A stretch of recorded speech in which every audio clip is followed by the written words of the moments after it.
Hey folks, it's Tom, your Frugal Prepper. I've been wanting to do a video like this for a while. What I'm going to be doing is cleaning up this kerosene heater and going through it. This is something I should have done before I started using it this winter, and I didn't. I'll be installing a new wick in it. This particular heater is a DynaGlow RMC 95C2. There's a few videos out there on these, on changing the wicks and stuff, but not a lot. So I thought, what the heck, I'll do one as kind of an instructional video on how I go about doing this. Now, to start with, I've run this heater till the wick is dry and let it burn dry. On these newer wicks, they have fiberglass at the tip, and you're actually supposed to let them burn dry once in a while to clean the wicks. This wick went through most of last season and so far this season, and it's definitely time. I heat. I don't have natural gas, so I heat a lot with kerosene. Kerosene's a really nice heat source to just kind of fill it up and let it go for a while. I have a wood stove I use some as well, and I also have a propane big buddy heater that I also use. So anyway, I'll go through, we'll clean this up, and we'll get started here. Okay, so first thing is I got some mean green cleaner and some paper towels, and I have the Ziploc bag to put the old wick in and seal it up, and the new wick. Now, on these heaters, there are screw holes on the bottom. Here, if you just take these out on both sides, this whole top lifts up together. However, I want to clean the whole thing. I'm going to go ahead and move this plastic bag because it's just going to keep twisting. I'll kind of keep it off to the side here. Since this is dry, it shouldn't be too bad. So the first thing you want to do is I take the cage off because I want to clean this part here as well. But if you were just doing a wick replacement, you could just take those two screws off and the whole top piece would lift off together.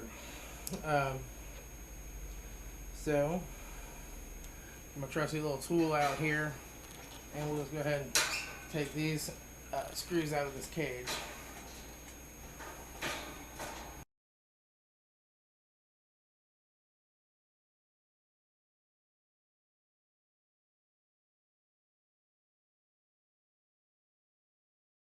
Each screw out, or took them all out. There's our top. See, there's not much soot here, so that's pretty good for a year burning. Happy with that. There is a little bit of a soot ring down inside here. I'll show you when I get that off. So now I'll take these screws here loose on the side. If my multi-tool can do it. We'll see. Yep, there we go. Those running pretty tight.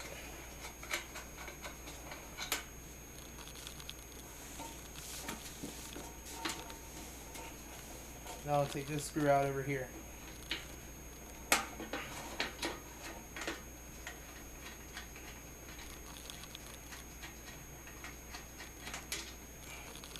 Okay, now this is going to slide off, and in here you have your flame spreader and everything, and that can lift out. You can see there's a little soot on there, which is pretty normal for as much as I use this, and there's a small ring of soot right in here. It's not abnormal for over a year of use. And then down here is your wick. And you see, if you turn this up, there's your wick. I mean, that wick doesn't look too terribly bad, really. They can get a lot worse than that. I probably could continue to use that one for a while, but I like to keep them changed just so that they always, you know, operate at peak efficiency and don't smell. So now I'll pull this knob right here off the front, and we'll take this ring out. Now, normally this ring here is hooked to the fuel cap, so you may have to take it off. This one had the little chain broke, so I don't have to worry about that. And then down here, you'll see that there's these little separate wing nuts all the way around. Okay, Now what I like to do before I take that off so that I don't get at risk getting dirt in it is go ahead and spray this base down and wipe it off real good.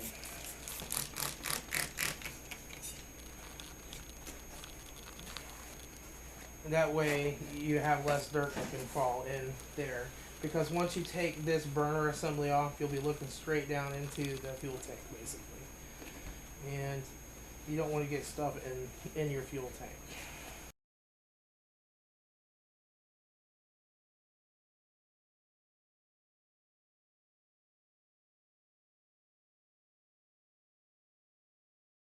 Okay, so now we're ready to go ahead and get these wing nuts loose here. And we'll just use my multi-tool again and take each of these wing nut assemblies loose.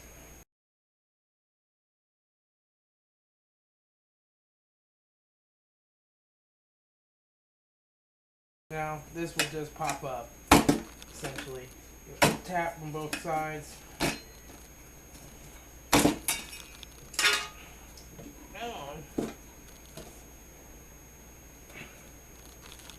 Watch it make a liar out of me.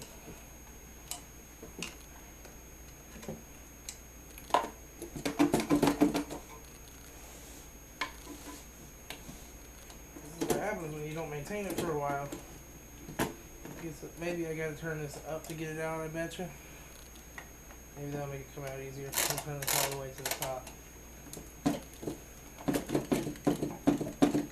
A little less friction that way. Okay, there we go. So now, you can see in our wick, there is actually quite a bit. Even though the top looks clean, see how it's getting this buildup of like brownish tar substance right here. And that just affects the wicking action and how easily you can pull kerosene up. So now pretty much all we have to do is we just take our old wick out and you just reach in here and kind of fold it up and pull it out. Voila. Okay, now if I figure out where I put my Ziploc bag, I will go ahead and put this in the bag.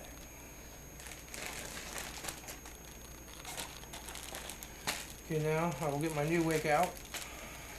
Now these come with an electric igniter sometimes as well. I don't use the electric ignition. I just use the use a match essentially.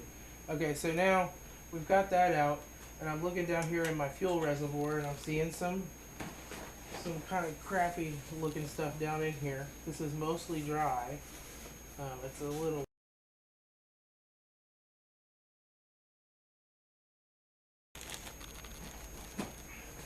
And now I'll clean around here.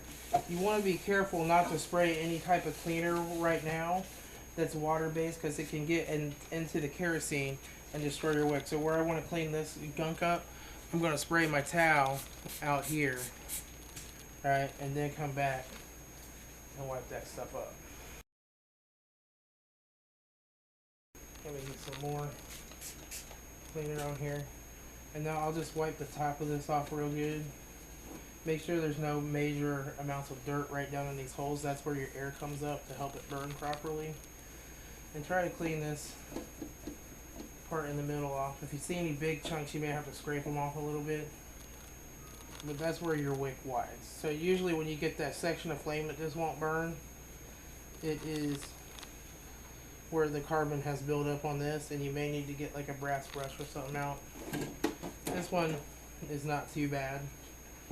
It's okay. Just don't use like too stiff of a steel, because you can scratch it up, and you don't want to do that. Okay. So now what I'll do is go ahead and move that, pull my trash bag over, and I just want to go over and clean this up real good, all the way around here and inside here.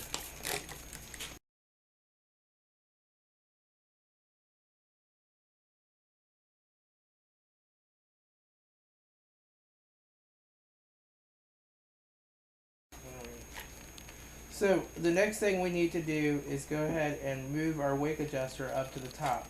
This can be a little tricky, You just want to hold on to this and move your wick adjuster knob as far as go. Hold this little flap down. Now wedge in. This is just a top part of the wick package that I have. You wedge that in right there in between this plate and there, and that will make it so that it won't release the wick. Okay. Now, if you look inside here, there is some slots and some grooves. So you line your slots up. There's two slots and one little hole that have to be lined up on the groove or grooves. One of them is just the hole, and that's the one you'll start with. It doesn't really matter which slot you put the hole on as long as it's on one of them. And then you'll line up your pin into that hole. This can be a little tricky here. There we go. That one's lined up. So now we'll take and we'll fold that down. And now we'll line up the next one.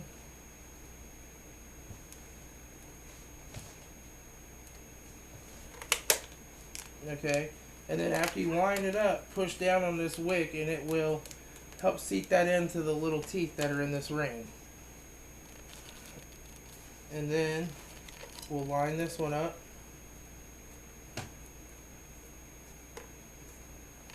And sometimes you just gotta kind of wiggle it until it goes in. There it goes. Line that one up. Oh, that one slipped out. Hang on. There we go.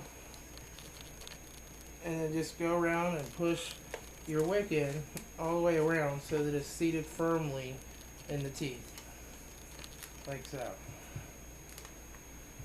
You'll really feel it start kind of grab in there. Make sure that this looks relatively even all the way around, and it should because you have the guide pins. Right? Now, take your wick on the bottom and just tip this over a little around the bottom like so. Okay. So now I'll bring this part back over. And we are ready to reinstall. So we just put this back in that same position.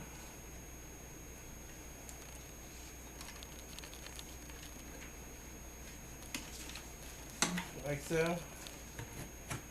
And line it up with the screws. Now, let me show you real quick too. There is a gasket around the bottom of this and you need to make sure that that stays in place. If you're not sure about it, you can take this rubber gasket off, like here, and put it on here first. And it's not a bad idea to inspect that and make sure that that's not bad. You may need to order one if it is. Mine's never been bad in 10 years. So, okay, and then you can put that gasket on first, and then just lower this down, making sure that you don't get this pinched in at all. Boom. Okay, now we can pull this out, and we can trip this.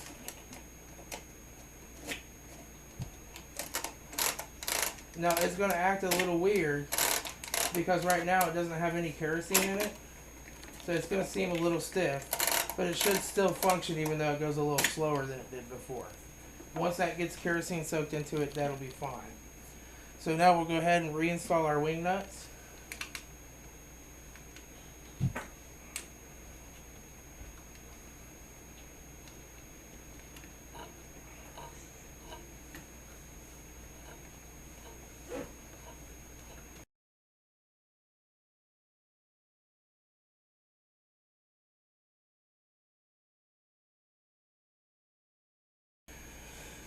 Now those are reinstalled.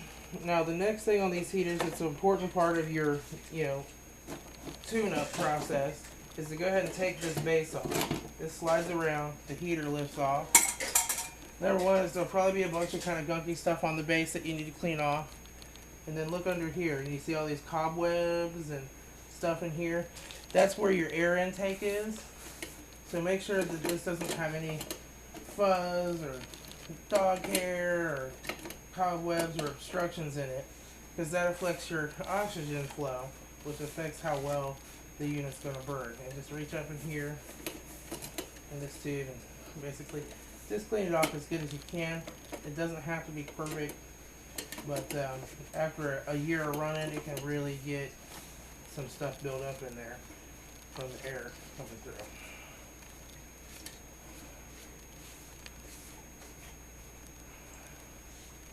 Okay, so, and then I'll go ahead and clean this off as well.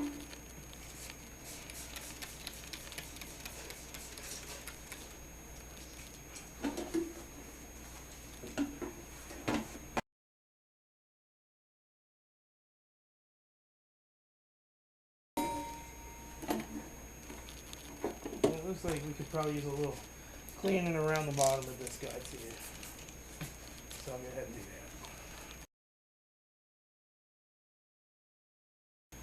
that. Now you can simply set that down, turn it, it locks back in place.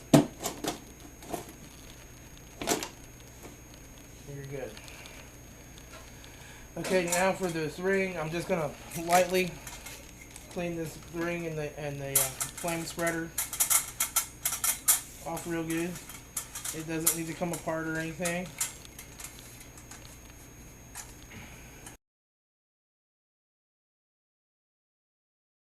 And now what we'll do is just, I'll clean out the inside of this.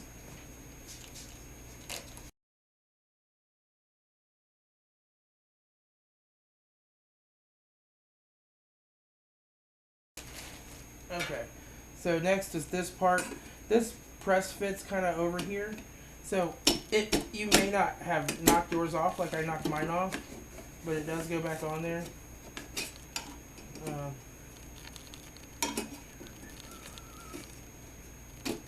There, okay. But if you can, you don't have to take that thing off. I just accidentally knocked it off when I was trying to get the burner loose. And I probably should have been a little careful. I don't want to get that moisture in my wick, but I don't think that will hurt anything. The spray. So next is this ring right here. I want to clean it off real good.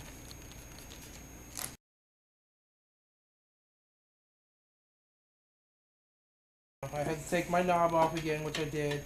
That fits through your knob hole. And it sits right in here, hopefully. There. Okay. So then the chimney sits on top of that. We'll line that up. Now we put our screws back in each side. Now these screws here, you do want to snug up real good, because when you pick up your heater and move it with the handle, all that weight is actually coming down onto these two screws. So I like to make sure they're good and snug.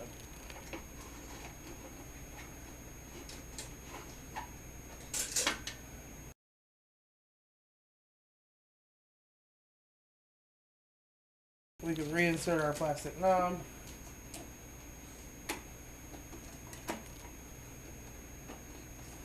Maybe.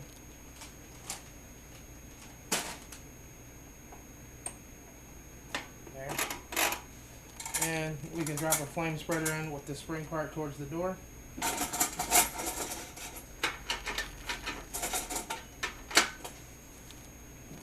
That's good. Now I'll clean this off.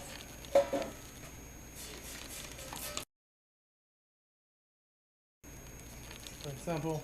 Now these little thingies here are the parts that hold it. You just have to make sure that you line two of those up towards the sides. That hole's lined up. I'll check and make sure that hole's lined up. That will be for your handle.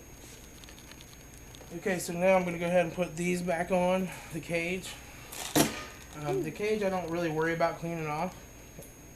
You can if you want to. I'm going to go ahead and take an extra screw out of here so that I can get this broken into two parts. This way. Okay.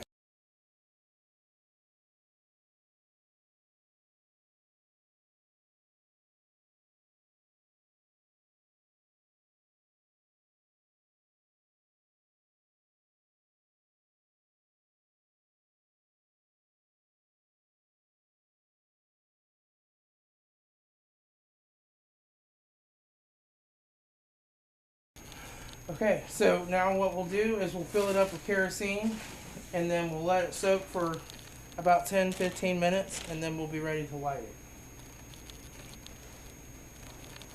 it. Okay, so now I'm going to go ahead and fill it up, oh, we'll say about halfway with kerosene.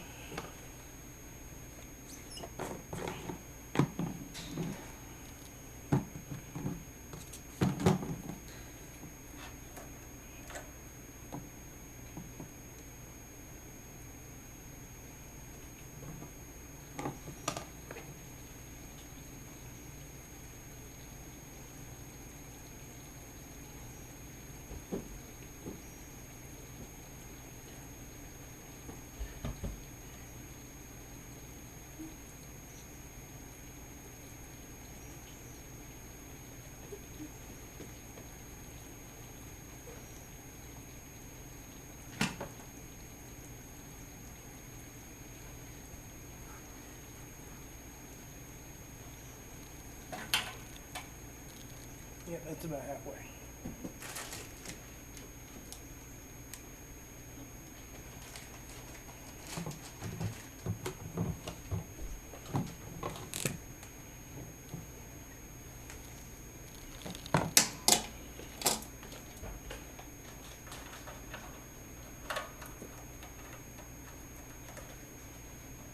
Alright, so we'll let this soak for 10 minutes and then we'll light it.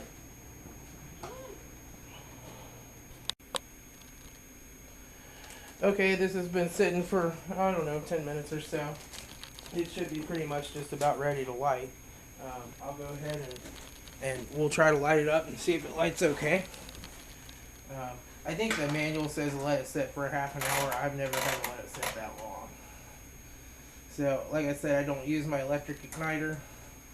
So I just use this, reach back in here, get some flame on that wick, and it lit. Looks good. And now we'll just see if we're seeing flames starting to come up. And then we'll let that burn for a little while, and then you can just adjust your flame as usual. I'm not smelling any sootiness or any kerosene smell. So that's the way it should be. When your wick starts to get to where it's getting dirty, you'll notice a real bad kerosene soot smell when you first light it. And you'll notice that if it's real bad, a bad smell while it's burning, but then when you turn it off, it'll always have just a little bit of a smell when you turn it off. But it'll get really bad once that wick starts getting plugged up and it's not clean anymore. You can see the flames are coming up nice. And I still smell no kerosene smell, which is the way it should be. And you want to do this first part with the wick all the way adjusted as high as it'll go. And then what I'll do is I'll let these flames come up here. They're getting high enough now. I'm going to test my shut off. And what I'm going to do is tilt it. And you see it shuts off. I'll go ahead and relight it. Now that puts out some smoke after it's been burning, and you crank it right back up like that. But it wasn't smoking when it actually shut off. It's just when I put the wick back up. And that's normal. And this heater is ready to go now. So we'll go ahead and let this come up to temperature, and it'll be ready to put out some heat. So I just wanted to do a video and show how I do that, how I maintain the heaters. There's a few videos out there, but I thought I would do one of my own. Again, this is a DynaGlow RMC 95C2. All your 95 series are very similar. They take the same wicks. So these big round heaters, most of them are the same, except unless they get a lot older. I bought this one in 2003, 2004, so it's about 10 years old. And for most of the beginning of that time, I just used it in a garage I had, where I had an apartment for when I was working in the garage. But here, since we don't have natural gas any longer, this has basically become our normal, everyday, average primary heat source. Sometimes we do start a fire or burn coal. but a lot of times it's just a lot easier to put some kerosene in this thing, and it'll run for about 12 hours on one tank. So it's a good way to just not have to constantly be adjusting and putting in wood in the fireplace and that kind of stuff. I guess that's it. Everything else on the heaters, you just adjust your flame down to about a half an inch coming past the flame spreader once it's warmed up for about 10 minutes. And you should be good. And by keeping the wick and everything cleaned, it'll really keep the smell on these to a minimum. If you keep everything adjusted right and keep everything clean. This is Tom, your Frugal Prepper. I will talk to everybody later.